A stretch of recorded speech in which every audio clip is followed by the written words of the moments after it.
Hello everyone, welcome to StudyIQ English, your favorite UPSC platform in India. In this video, we shall talk about two constitutional articles which have created news big time in the last 10 days. Yes, these are caught up in a major controversy between the executive, the legislature, and the judiciary in Indian federal structure. These articles are Article 200 and Article 201 of the Indian Constitution. The entire debate broke out as state assemblies of certain states like Tamil Nadu, Telangana, Karnataka began complaining to the Supreme Court. They said that it looks like the governor of these states was acting like a royalty position. The governor was taking months and sometimes years to give his or her approval to the bill pending before him or her. These states complained that in opposition ruled regions, it has become a norm now that the governor keeps the bill pending for a prolonged period of time without taking any action on it.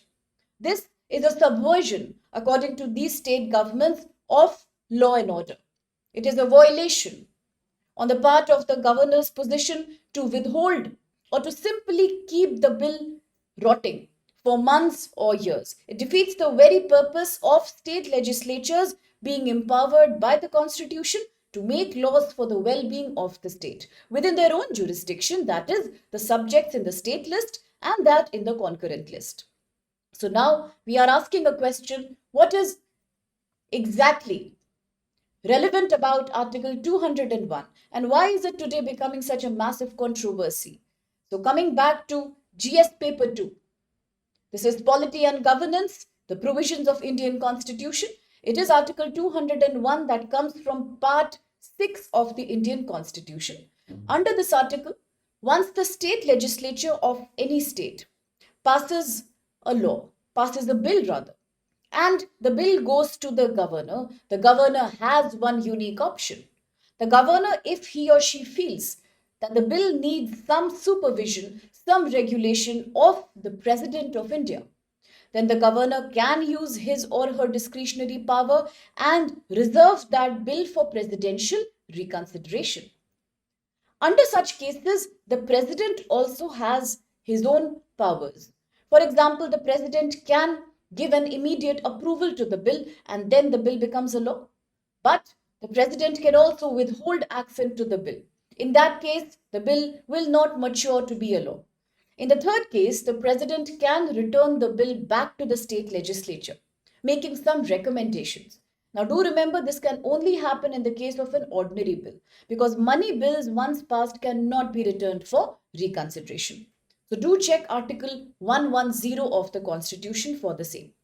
Now, coming back to Article 201, if the president chooses to return the bill, say with some recommendations from her side, once again it is up to the state legislature whether they want to consider changes within 6 months. Sometimes the legislature does not want to include those changes, those recommendations, and once again, either with the changes or without, the bill shall be sent back for presidential assent. So here, not only can the president take these three calls of action, the state legislatures also can choose whether to accept the recommendations, whether not. So this is a pretty comprehensive article. Article 201 that clearly outlines the provisions in case a bill from the state goes to the president. But today it is becoming problematic because the legislatures of many opposition ruled parties have routinely been complaining. Now, in question is Tamil Nadu, Karnataka, Telangana. These states usually feel that governor is acting as a representative of the center. He is acting as a representative of the president. But the governor cannot be a royalty post.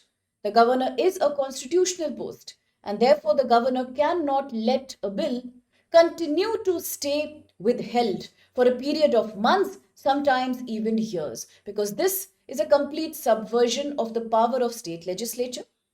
So therefore, in past, we have seen how Article 201 has been invoked. For example, back in 1983, during the Hoechst Pharmaceutical versus State of Bihar. Here, the Supreme Court had said that presidential approval cures repugnancy in case where a state law conflicts with a central law. Presidential approval and consideration is the only solution. Similarly, back in 2019, there was a case called Kohito Marak versus State of Meghalaya. Here as well, the Meghalaya High Court had observed that once a bill is reserved for the President's consideration, it is President's approval. That's very, very important for the bill to become a law. This is just a provision to make sure that if there is a state issue, if there is a state law, which is kind of bypassing a central law or which interferes with the central law, then in that case, respecting our quasi-federal structure, we shall allow presidential interference. But then today, the state legislators are very unhappy with that. They feel that the controversy happens when governors indefinitely delay or indefinitely reserve the bill. They choose to take no action on it, which means urgent bills that are meant to be made into laws by the state legislature, because obviously state legislature will enact laws on important issues like health and well-being, the law and order in the state. But what if these bills simply do not see the light of the day, and the governor or the president can keep them waiting for months and years? In that case, the whole purpose of state subjects goes for a toss. So therefore the controversy comes because the Constitution of India has no provision on a fixed timeline. There is no upper limit right now, which says that within a matter of, for example, 6 months or 7, 8 months or 4 months, the governor has to take an action on the bill or the president has to take an action. There is no such provision in the Constitution, and therefore the government feels that Supreme Court also has no right to come and interfere in the matter. It's a purely executive and legislative matter. So why should the courts intervene?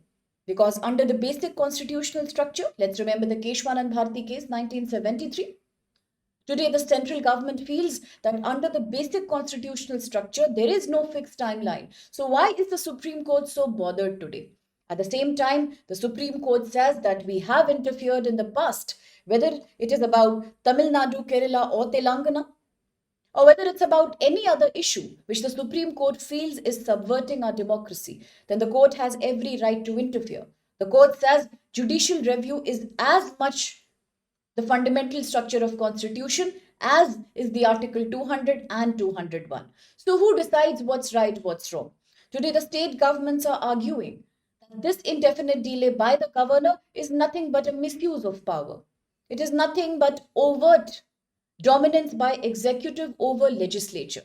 Legislatures are elected by the people, while executive positions are nominated. So why should executive have an upper hand over legislature? So the state governments are requesting the Supreme Court to take a timely action on the matter. Now, following a significant judgment by the Supreme Court in the state of Tamil Nadu versus the governor of Tamil Nadu case, President Shri Draupadi Murmu also took one initiative. Now, she wrote a reference letter to the Supreme Court seeking clarity on the issue. The letter clearly asked, this presidential reference clearly asked, that whether judicial interventions in such cases are constitutional. Second, given that Article 200 and 201, which both deal with governor's approval and presidential approval to state laws, to state bills, do they not prescribe any timeline and whether constitutional discretion of governor and the president is justified? So she needs clarity on that today. And hence we are having a major ongoing controversy right now. Let's see what final call emerges. But one thing is clear. As democracy, as federal structure evolves, there are many areas in central state relationships which need to be readdressed. Because yes, the constitutional has made every clear provision on such issues, but in modern contemporary politics, sometimes vested interests do come in the picture. So let's see what comes out of the controversy. You can practice this practice question for prelims in the meantime. The question is a 3-statement question with regards to the President of India. The one is that President of India is the only one who possesses or who has the power to pardon a death sentence. Now this is again very interesting. You need to know whether it's true or not.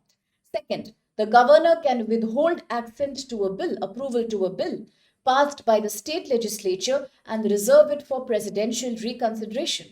3. The governor has a discretionary power in certain matters, but the President of India has no constitutional discretion and must always act on the aid and advice of the Council of Ministers at the center. So, which of these statements do you think is valid or are valid? Try the question. You can paste your answer here. If there's another question you have on the controversy, do let me know. Okay. In the meantime, do like, share, subscribe, study IQ English. I have placed the answer here. Thank you.